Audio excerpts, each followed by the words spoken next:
Good morning, everybody. It's your favorite aspiring revolutionary here, a wandering author representing Hibbit. No, I'm just joking. I just got done with the gym, and we're going to talk about Greek history today.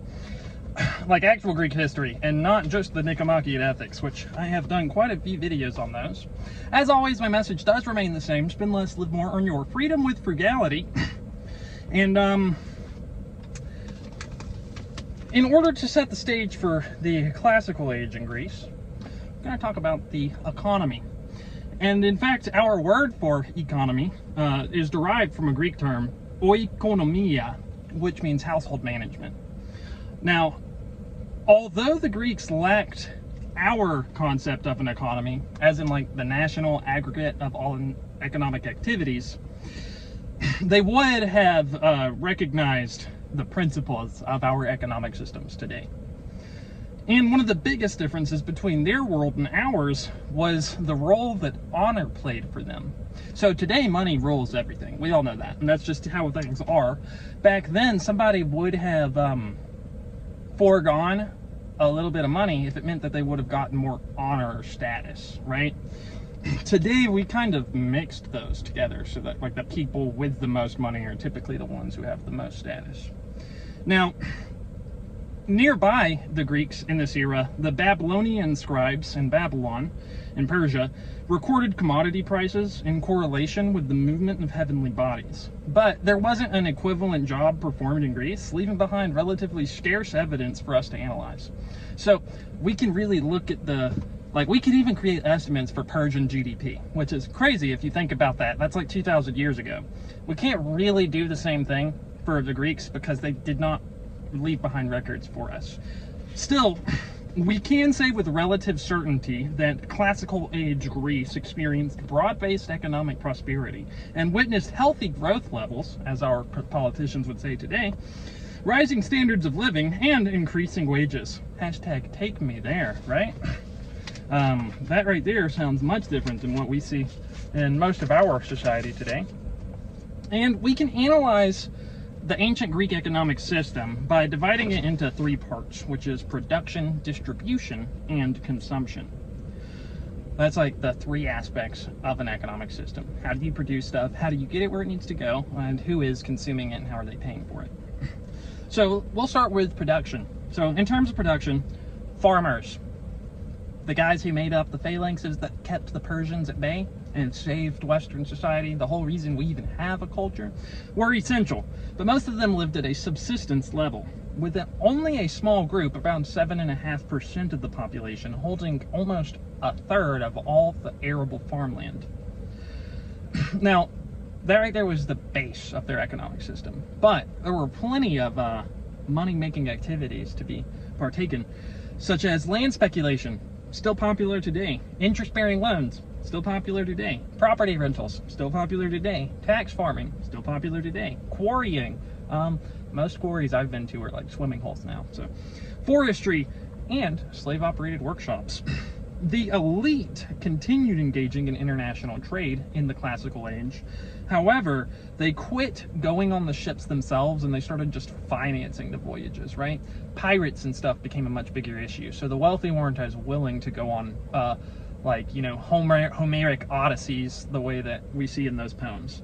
But that doesn't mean that trade slowed down. In fact, it picked up.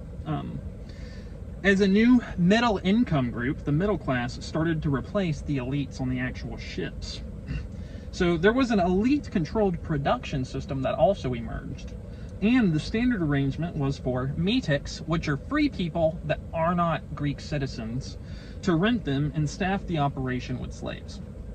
So in Athens, there is a speechwriter, Lysias, who owned a pretty large shield-making workshop that employed 120 slaves. However, factories, which are like thousands of slaves, didn't appear until the Hellenistic era, which is a couple hundred years in the future. One big difference between Greece and today is the labor market. We've all heard about like the Great Resignation, right, where all the people are quitting work, and so many jobs, like whenever I was applying for work, almost every single application that I sent out, I got a call back and an interview for. And basically every single interview I had an offer given to me. So today we do not live in a tight labor market. In Greece, it was different. They had a very tight labor market. So most men farmed, free men. Women stayed at home and did stuff like weaving, cooking, and together they owned the slaves. And most like free citizen Greeks felt that working was beneath them, like working for another person. They would do stuff for themselves, but they like it was considered dishonorable to work for someone else. If you were a free citizen, that was a job for slaves or women. Right? no, that right there was really insensitive. I am very anti-slavery and very pro-equal rights. So from a capital-oriented perspective, and if you haven't taken any classes on economics, capital represents assets. One of them is money, but it also represents like your like roads, your factories, the machinery you need to make stuff. That's capital. So from a capital-oriented perspective, emerging states and their governments rose revenues with taxes, land leases, fines, and they furnished the basic infrastructure necessary for business, such as roads, bridges, harbors, and marketplaces. So they really did a lot of, capitalist stuff that we would recognize as economic activity, even if they wouldn't have recognized it as that at the time. So that's their production system. Mostly slave-oriented, with free people farming when they could, and the emerging states, like city-states, were kind of doing the rudiments of building an economic base. And that's really what defines the classical era. Remember, in the Archaic Age, we have this palace economy, where we have these massive palaces, like in Mycenae and stuff, where they were the center of all economic activity. So we're shifting away from that. Cool, so now we know how stuff's made. How does it get where it needs to go? Did they have 18-wheelers? What was the interstate system like? Well, prices have always been determined by production, transaction costs, competition, and demand. And we still teach that in Econ 101 today. Transaction costs were particularly high for the Greeks, and this led to the flourishing of Athenian port city Piraeus, thanks to how easily buyers and sellers could network together. And so transaction costs, that's like how much does it actually cost for us to do a transaction, right? Now in the modern world, transaction costs have almost been eliminated. It costs very little to conduct business with other people. It wasn't like a Greek person could not just go to Walmart. Like they had to travel really far to get the stuff that they wanted, or someone else, like a trader, had to bring it to them. And that's Piraeus is a massive Athenian port city, right? And whenever you get a port city like that, basically the reason it grew so much is because buyers knew they could find sellers, and sellers knew they could find buyers there, and it attracted people from all over the Aegean. And in fact, during the classical period, Piraeus would attract so much business that it's not an exaggeration to say it drove growth across the Aegean Sea. Ships were the 18-wheelers of the day, and classical era merchants would haul between 20 to 70 tons of goods at a time. Try doing that with just your back. 20 to 70 tons. That's even more than like a modern 18-wheeler could haul, or pretty close. Probably modern 18-wheeler could probably haul more than that. That was probably totally off. Still, it's a lot. Funnily enough, archaeological evidence supports the extreme importance of sea trade, meaning the farther inland you travel, the fewer imported pieces of pottery we can find in archaeological sites. So trade was confined to the sea because of how quickly they could move. Now, to illustrate how much wealth was involved in all this trade, consider the example of a 2-ton Poros statue that was nearly 16 feet tall. So this was like, I don't have a picture of it, but we've dug up these massive multi-ton statues from the seabed, right? And just for a long time ago, it would have cost a ton of money to make something like that, let alone to ship it. What? So there were some very wealthy people back then. Imagine how hard it was to make, let alone transport. Now, governments never erect merchant fleets. Like, they may handle building roads and stuff, but they do not handle the ships. They leave it to private market forces. And we all know what that means. Hashtag financialization. So-called bottomry loans were collateralized with the bottom or keel of a ship. So in order to finance these massive expeditions, these were expensive. Like, sea trade was massive. and it was like not everybody had the kind of money it was expensive. But bankers saw an opportunity. They would loan people money, and then they would use the ship's bottomry loans as the collateral. And interest rates were negotiated between the banker and the lender, and the borrower and the lender, instead of by the central banks. These actually insured the borrower, and if cargo was lost, which it wasn't exactly uncommon, remember, piracy was super popular back then, he kept the money, and any associated interest was forgiven. That seems like a pretty good deal to me. State trade involvement intensified, with Athens providing permanent and temporary markets. For example, they also had a judicial system, and they mediated maritime disputes. So if there was like an issue with like sea trade captains, the government would kind of mediate it, because that was the economy, basically. Athens began minting coins. They guaranteed the coin's purity. They developed their own system of weights and measures, creating standards across the in their markets to check fraud, and they even innovated contract law. #wow. Like, these are a ton of economic concepts that we take for granted today. It's hard to even imagine. Imagine a world with no finance. Nobody would own anything. Everything's so expensive, right? Okay, so, yeah, finance. My phone overheated, and it quit recording right after. So let's pick things up. State trade involvement intensified, with Athens providing permanent and temporary markets, for example. They also had a judicial system, and it mediated maritime disputes. So sea trade was big money, and the state was heavily involved in it. Athens also came up with a bunch of stuff that we would recognize today in our economic system. They started minting coins. They guaranteed the coin's purity. They developed a system of weights and standards to check fraud at their ports, and they even innovated contract law. #wow. Athenians also set the price of grain, which is pretty remarkable when you consider just how crucial grain was for them. Grain was so valuable, in fact, that by the Hellenistic era, it would be given to cities by kings, not to alleviate hunger, but as an investment. Polybius, famous Greek historian, in his book, Histories, even tells us about how Eumenes II of Pergamum donated wheat, an enormous amount of wheat, to the city of Rhodes, instructing them to sell it and then use the interest on any money raised to found schools for kids. #cereal funding. That's why that reminded me. Like, today we still do like those cereal boxes, you know, for like school funding. Well, back then they didn't have boxes of cereal. They just used the wheat. And we'll finish things up by talking about consumption, and then we'll talk a little bit about slavery, because slavery was the Athenian economy, basically. So we've talked about how goods were produced. We've talked about how they were distributed. So how did they get where they go? Mainly by sea.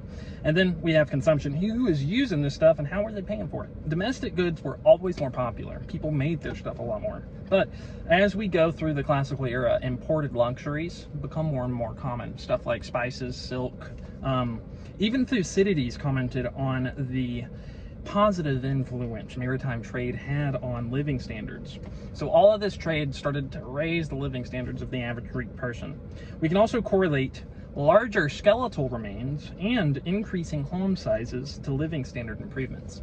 So when we look at the actual archaeological record, how do we know for sure that what Thucydides said, that they were experiencing a growing economy or a booming economy, was true? People were getting taller, they were getting fatter, and their houses were getting bigger. #America. We can also, they didn't have a ton of inflation.